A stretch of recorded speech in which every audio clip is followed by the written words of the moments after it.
I'm Michelle Choi. Hundreds of law enforcement officers continue searching for the suspected killer in the San Jacinto mass shooting.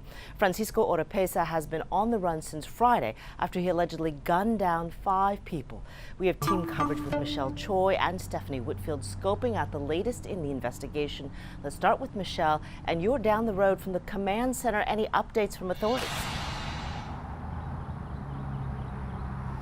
Sherman, FBI officials tell me right now they have no new updates, but that they are following up on every single tip and they will leave no stone unturned. Now, with the suspect still out there 4 days later, we understand many of you are anxious and scared. So we've been working to try and get you more answers about where exactly this investigation and manhunt stands. However, authorities have not provided the media any in-person interviews or updates for the last 2 days, despite our requests. Instead, they've been sending us to their social media saying that updates will be posted on the FBI Houston's Twitter page.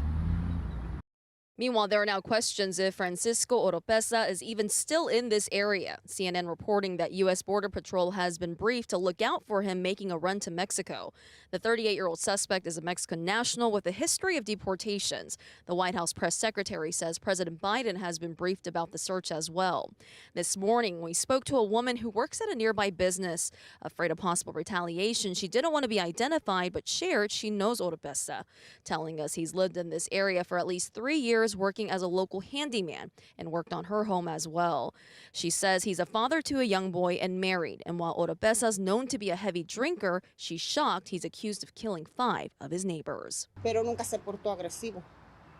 Nunca notamos, no, una persona normal, así de platicar y ya. Pues sí, estamos muy sorprendidos todos, realmente. Bueno, mi familia estamos muy sorprendidos porque no sabemos qué fue lo que pasó.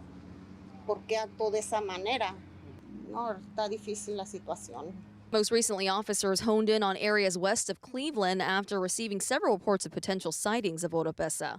But so far, none have turned up any information. From the start, authorities have been riddled with a number of challenges with this manhunt, including combing through heavily wooded areas.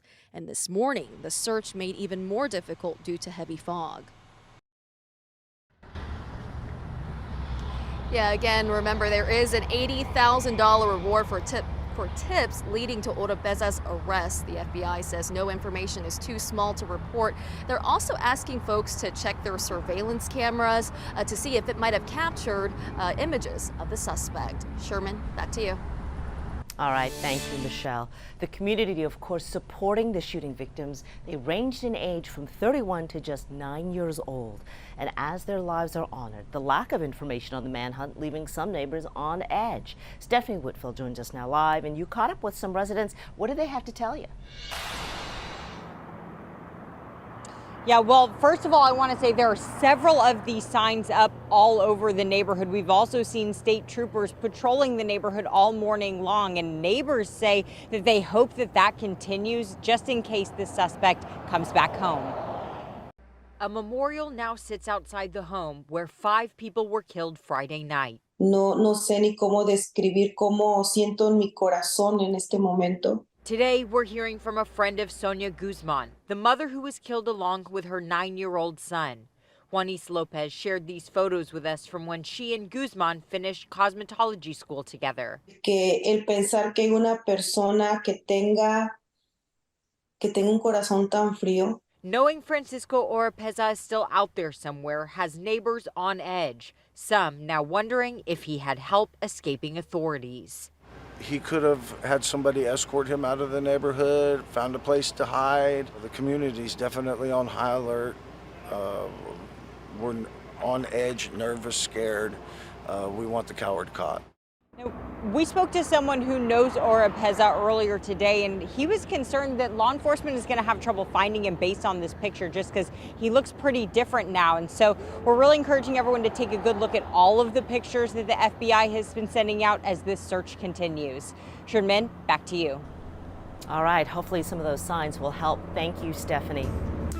Governor Greg Abbott expected to be in Houston tonight for his parent empowerment sessions to discuss parental rights in children's education. Those against school choice and against the state takeover of HISD planning to protest.